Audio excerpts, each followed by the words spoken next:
I'm from Sri Lanka. My name is Ravindra, environmentalist as well as a researcher of the environment and our organization called the Center for Environment and Nature Studies. We are working in the environment issues as well as with the people. Sri Lanka now we have big problems of the land issues and land grabbing. First of all, World Bank and the WTO, ADB, Asian Development Bank, has introduced a national physical plan. It's for the it's for the physical development in the country, and they have introduced through that report 19 airports. Government going to build the 19 airports in our country, 44 small harbors in the country, and 1,000 kilometers long highway through the 39 forest cover. But as well as they are now the Chinese company, they are implementing another development project. It's near to the Colombo. We call it the Chinese port city. They have taken land from our sea without making any environmental impact assessment, and they have violated the natural resources, right of the natural resource of the people, and they have violated the Flora and Fauna Act. People don't have right now to access the land for the cultivation, and there was a marvelous cultivation system. We call it the chain cultivation system. It's similar to the community farming, but it has destroyed now because the government doesn't allow to people to do that, and but as well as government allowed to take the land for the multinational companies. As another example, we have the American Dole Company. They have taken 65,000 hectares in Sri Lanka to grow the Cavendish banana, and after growing the banana they are sent to Europe and America, and the whole multinational company DuPont and Monsanto and other some companies established in Sri Lanka, and they are extracting our natural resources as well as our land, and the Coca-Cola and other companies, they are taking our water resource, and that means the soil fertility going down, and people are suffering, farmers are suffering without land rights, and now government and this policy, they are violating our rights,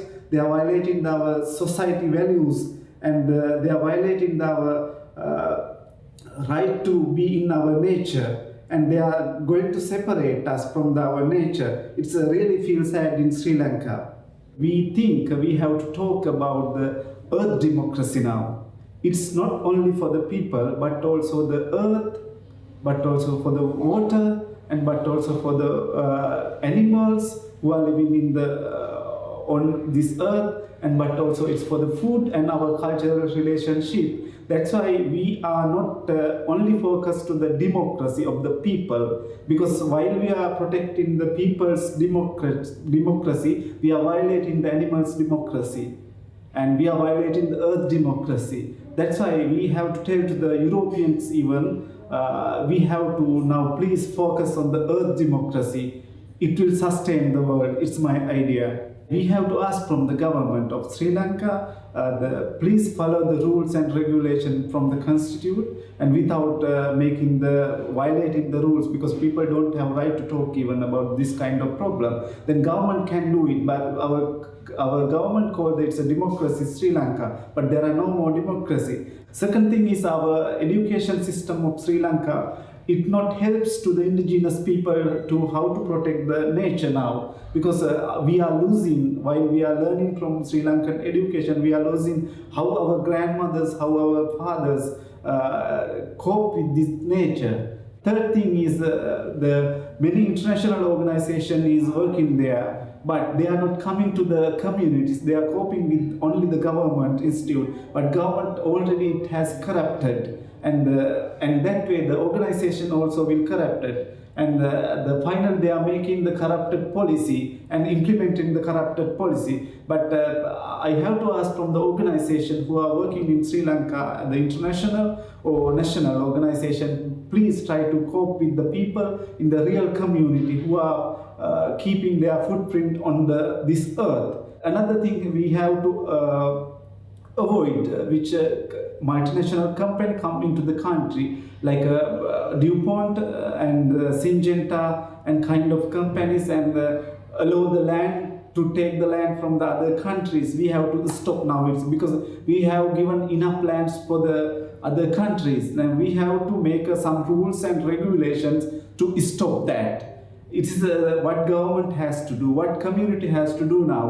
We have to organize ourselves with the political idea, because without idea to change this system, we are not able to change anything, I think so. That's why we have to aware ourselves, we have to aware the other peoples, and we have to build up, and we have to take our others' hand and make like a change to avoid this kind of piracy in our country. In that way, I came to this conference to talk about and take a space to talk this problem, because in Sri Lanka there are no space to talk this kind of problem. First of all, government, they are not allowed us to talk about, and they have political pressure on us, and they are not allowed to give this message to the international conferences or for the international people. This conference helped me to express ourselves, what is happening in Sri Lanka, how they are violating our rights. I thought before I come to this conference, that kind of problems only be in Sri Lanka, and I felt in Sri Lanka we are alone and we are fighting alone. Then after we come here, we met the peoples from all around the world. They are fighting the same problems. Now I feel comfortable because I know we have some other peoples in other countries who are working on the same issues, and it's a marvelous thing what I gained from here, as well as the knowledge.